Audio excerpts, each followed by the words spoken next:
The Security Council will be holding close consultations on the situation in Sudan this afternoon. The Special Representative of the Secretary General and head of the political mission, Volker Perthes, will brief via video conference, as well as Martin Griffiths, our own humanitarian coordinator. Sorry, when is it? This afternoon. Oh. It's okay. In close consultations. And you will have seen that the Palais des Nations in Geneva, the Human Rights Council, held a special session today to address the human rights impact of the ongoing conflict. Volker Türk, the High Commissioner for Human Rights, condemned the use of violence and urged all parties to protect the rights of civilians and comply with their obligations under international humanitarian law and human rights law. Our humanitarian colleagues are telling us that there continues to be a shortage of food, water, fuel, and cash in many parts of Sudan due to the fighting. In the eastern parts of the country, our humanitarian partners on the ground are saying that the prices of goods have increased almost fourfold compared to those in before the conflict. According to the World Health Organization, in Khartoum, less than 1/5 of health facilities remain fully functional, with 60% of health facilities being completely non-operational. Despite the security situation, health workers have been able to reactivate some health facilities in North and South Darfur to provide emergency maternity, pediatric, and other treatment for those who need it. WHO stands ready to send more than 110 tons of emergency medical supplies from Port Sudan to more than 13 destinations in the country, but we cannot stress enough that we need expedited clearance of assurance of safe passage to deliver these critical supplies to health facilities that are urgently in need for life-saving operations. Turning to the Black Sea Initiative, a quadrilateral meeting was held today in Istanbul to discuss the future of the Black Sea Initiative with senior-level officials from the Russian Federation, Turkey, Ukraine, and, of course, the United Nations. Speaking at the meeting, Undersecretary General for Humanitarian Affairs, Martin Griffiths, congratulated the parties on facilitating the safe export of over 30 million metric tons of grain and foodstuff from Ukraine since the beginning of the initiative. He reiterated the importance of the initiative for global food security and also recognized the important contribution of food and fertilizer exports from the Russian Federation in this regard. Participants in the meeting discussed the recent proposals by the UN, namely the resumption of the Tolyatti-Odessa ammonia pipeline, the longer extension of the deal, improvements at the Joint Coordination Center for Stable Operations and Exports, as well as other issues raised by the parties.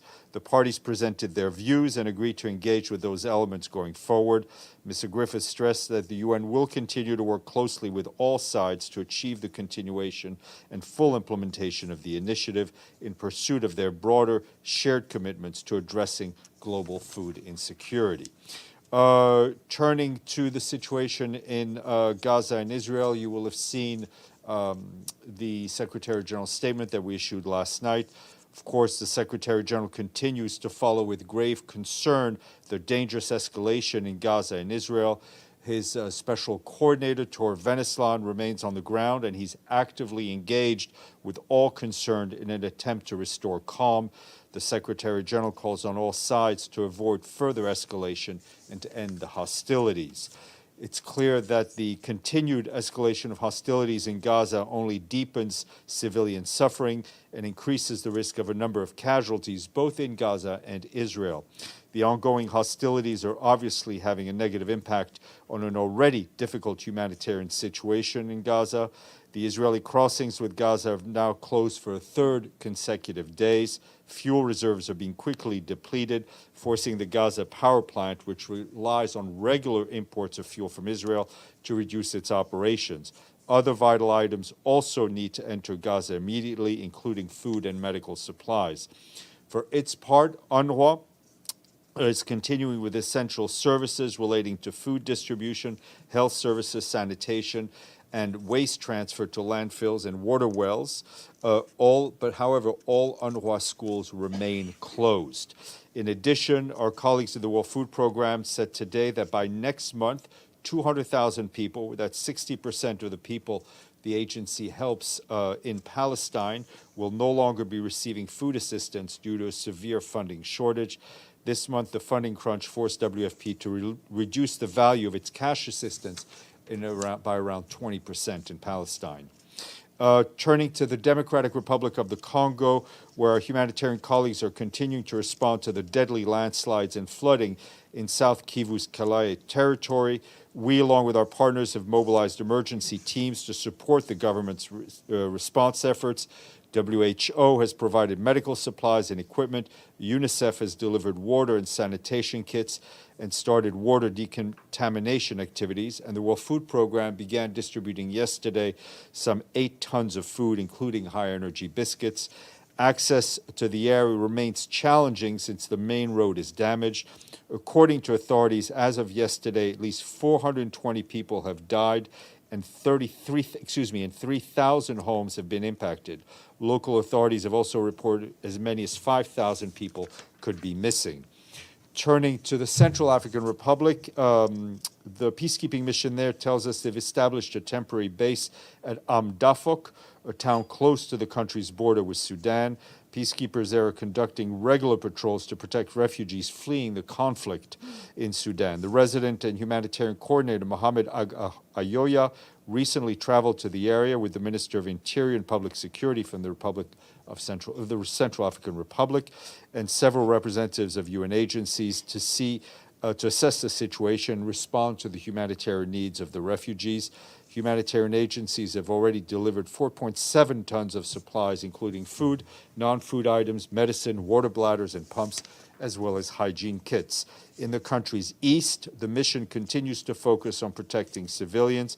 The security situation deteriorated following armed groups' attacks, particularly in parts of the Vakaga in Haute and Mbu prefectures.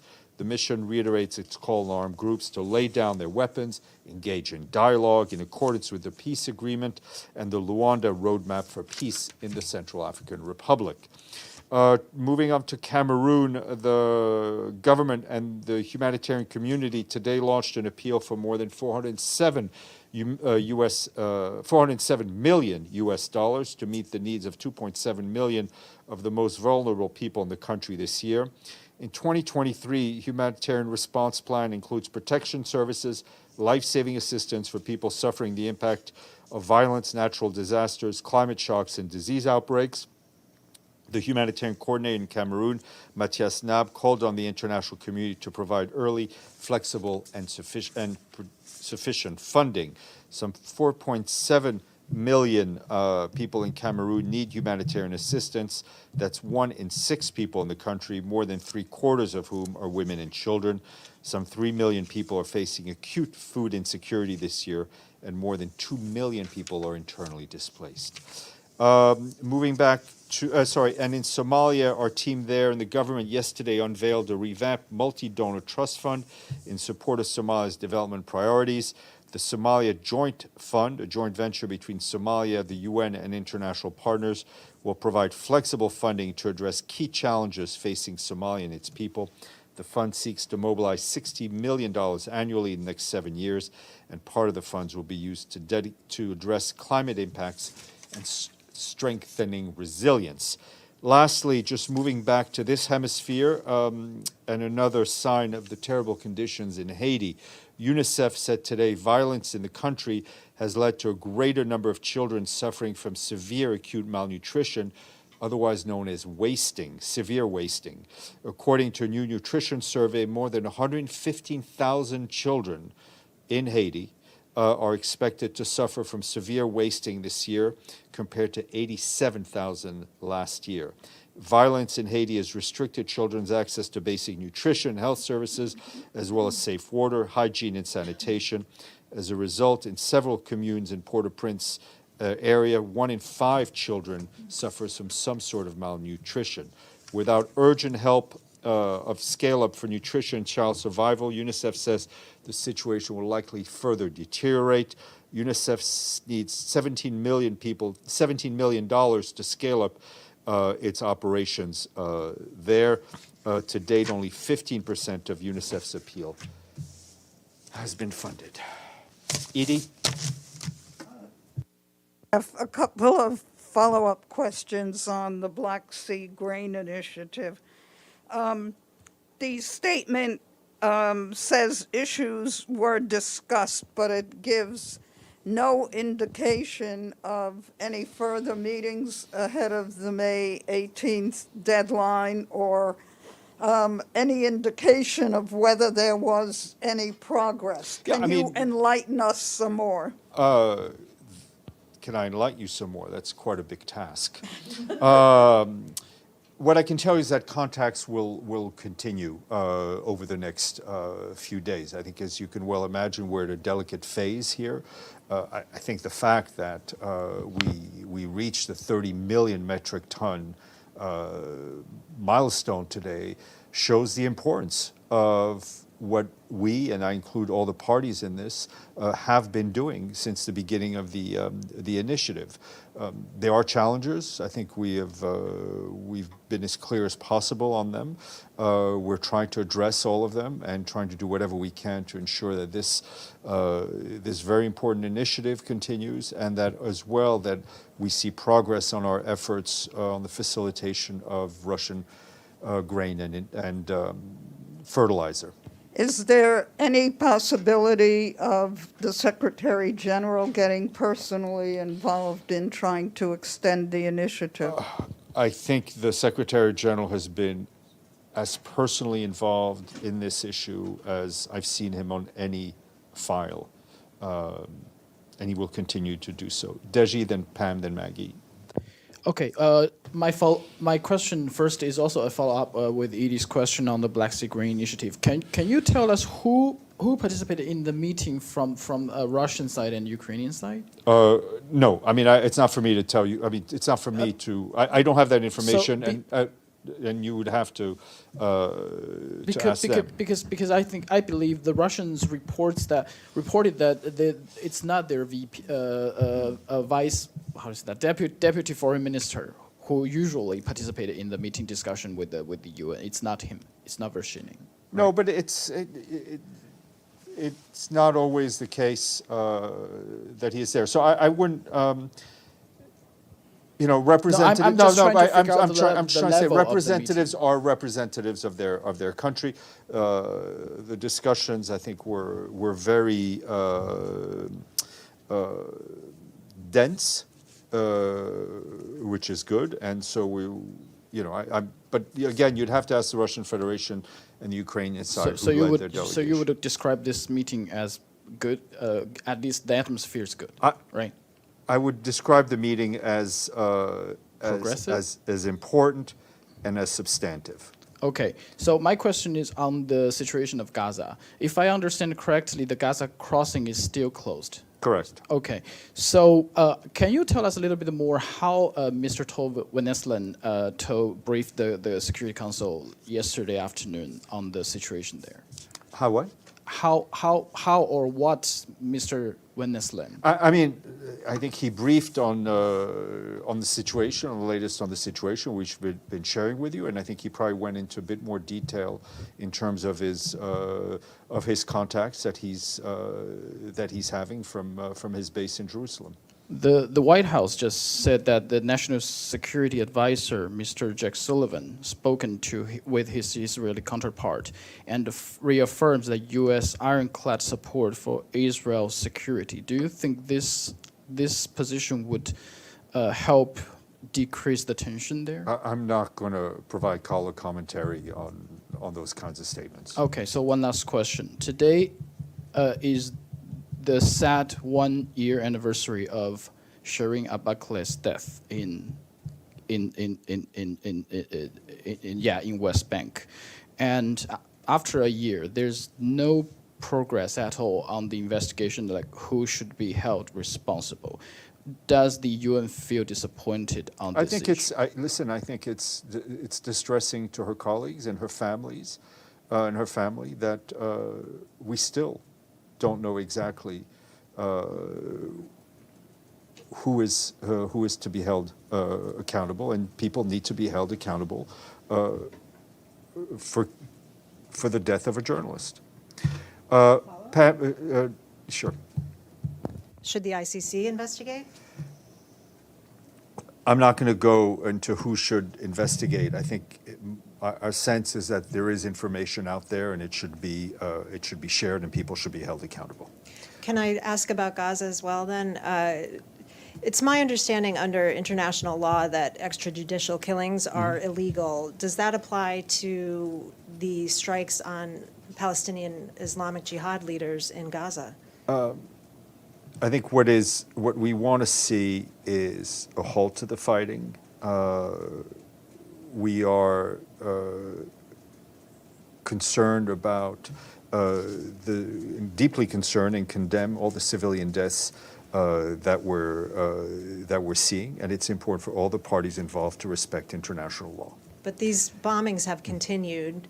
I mean, why not? If it's illegal, why not say it? international law on extrajudicial killings is clear, and I think I answered your question on what is particularly going on in Gaza. Pam, and then Maggie. Thanks, Steph. There's been a great deal of concern about the evacuation of staff in and around the Zaporizhzhia plant in Ukraine. And there's been some shelling reported in the recent days. UN called for a sort of a safety zone. What do you feel about the dangers of some kind of a nuclear accident? As long as the fighting is going on in and around the Zaporizhzhia area, it is very concerning, given that you have, I think, what is arguably Europe's largest nuclear power plant there. In terms of what is going on with the staff, I would ask you to ask the IAEA because they would have the latest information. Are you worried? As long as I said, as long as there's fighting continuing around a nuclear power plant, I think it's only normal that people be very worried. Margaret. Steph, back to Black Sea Grain Initiative.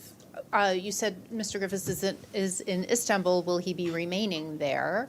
And where's Ms. Greenspan? Ms. Greenspan, I believe, is in Geneva, but I would have to check. She's often traveling around, but I will double check with you. Martin, as of today, remains in Istanbul.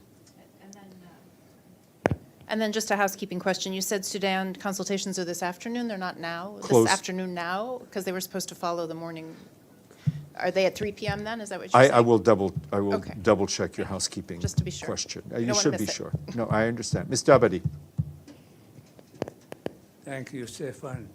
How anxious Could you does put the Secretary- microphone a little closer to thank you. Thank you. How does the Secretary General become anxious when he hears news about the possible use of tactical nuclear weapons over the issues of Taiwan or Ukraine?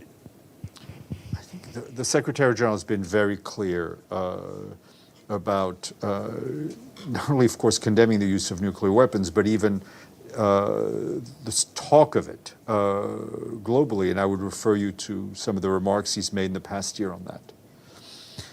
Okay, Yvonne, and then we'll go to the screen. Thank you. Back to the Black Sea Grain Initiative. If it's not renewed beyond May 18th, what contingency planning is currently underway and who's in charge of it? Well, let me put it this way. There's no going around the need to have grain and foodstuff from Ukraine, fertilizer and grain from Russia getting to the global market, right? We have seen what happened. We saw what happened to global food prices when the war broke out, and during the time that the Black Sea could not be used to export these material. It is clear that if this initiative cannot continue and its package cannot continue, it will have a negative impact on global food security, on global food prices. And I think it's important that everyone who is involved in this directly or its periphery live up to its responsibilities. But is there a plan B? We're talking about geography here. I mean, there is no plan B for the Black Sea. I mean, there is the Black Sea. We can't we can't move the ports, we can't move the sea, we can't move the Bosphorus. Yes, please go ahead. If you can top that, yes. Okay, no plan B for the Black Sea. Okay, thank you. All right, thanks for that. So just on a completely unrelated topic, the Islamic Republic of Iran was yesterday, appointed chair of the UN Human Rights Council Social Forum. Given the brutal suppression of protests in Iran and the ongoing hanging of people who criticize the regime in the country, what's the Secretary General's response to that appointment? Well, I think, first of all, I'd reiterate that we've seen reports, recent reports of executions, that we stand firmly against the use of the death penalty wherever it occurs. Whether it's this appointment or any election of member states, a decision of a member state to be posted onto a committee, I think those questions need to be made to the member states who made, you need to ask the question to those member states who made those decisions. There is a legal framework through which this organization operates. Member states make those decisions on every day. I think that question needs to be asked of them. Ibtisam, please, have you figured out a plan B for the Black Sea? No.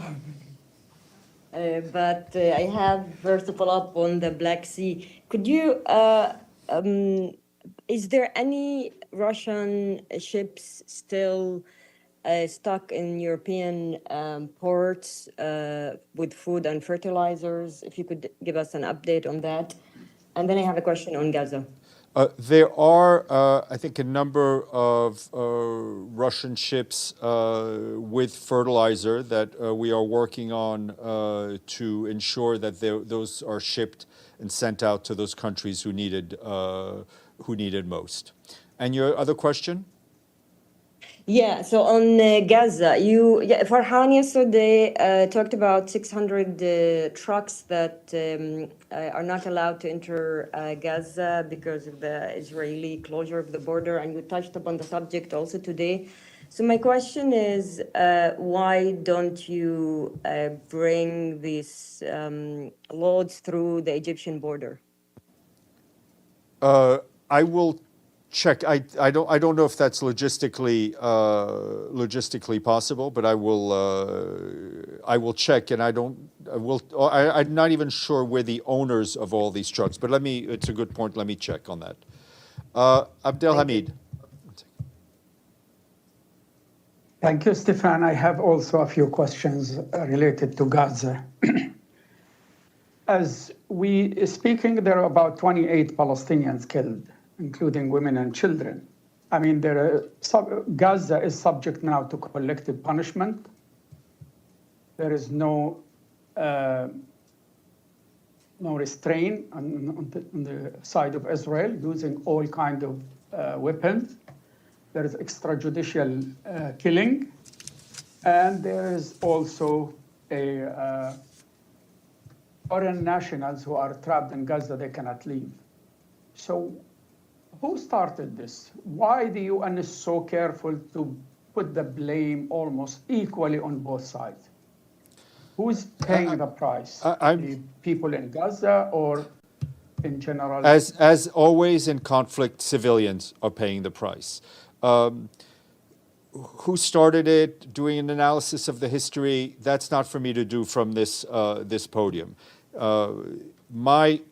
Our immediate focus is on seeing a cessation of this round of the hostilities, of seeing the humanitarian impact on the people of Gaza lessen, and to see the humanitarian situation improve. That's where our work is, and ultimately, obviously, seeing the parties get back to a negotiating table and chart out the future in a way that is consistent with UN resolutions. As for the language we use, Abdelhamid, we use the language we use. We leave it in your hands to write it up and criticize it or support it in whatever way we want, whatever way you want. But it is the language we're using. Would the Secretary General think of visiting Gaza in the near future? The Secretary General is always open to traveling to any zone of conflict at the moment at which it is useful and not just a gesticulation or PR exercise, but he will go wherever he needs to go to have a positive impact. Evelyn. Yes, sir. You mentioned all the food and medicine that could not get into Gaza. How is UNRWA operating if they don't? Can't get supplies? What I mentioned was that they are working with what they have. Obviously, there's some supplies and a lot of supplies that are pre-positioned, but you know, there's like anything, there's a reservoir. That reservoir is slowly emptying, and that reservoir of humanitarian goods and fuel will have to be filled up again. That's why we need the crossings to be reopened. So I forgot to go to Iftikhar online, and then I'll go to Murad. Iftikhar? Thank you, Steph. I missed part of the briefing because of internet problem and outage in this part.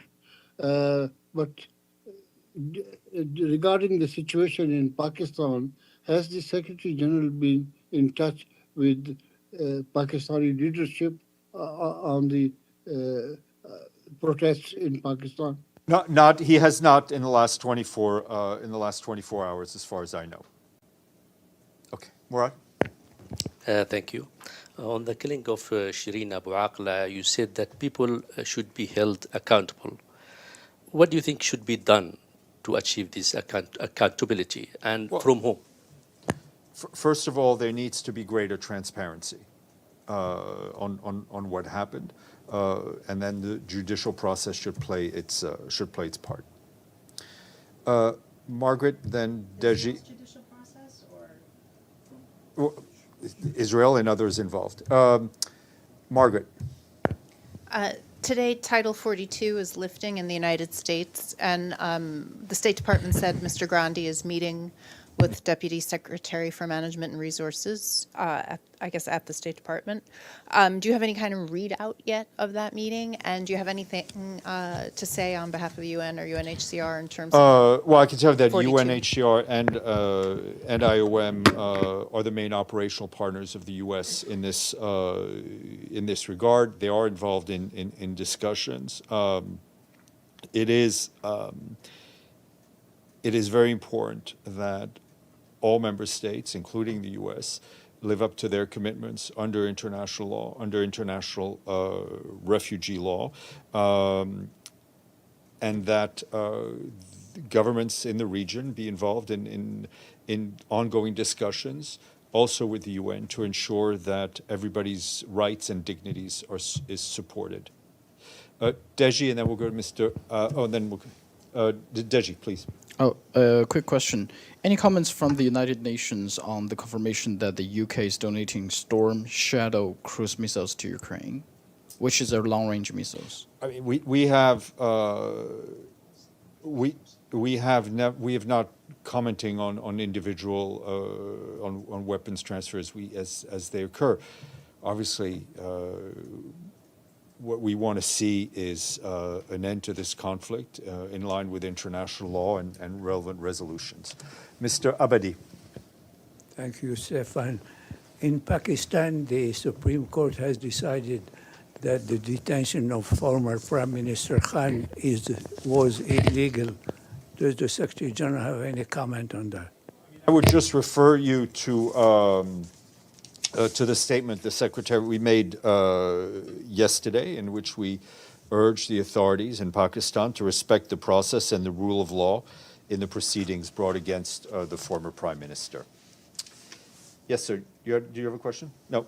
Excellent. Then I shall leave you with Paulina, and I thank you.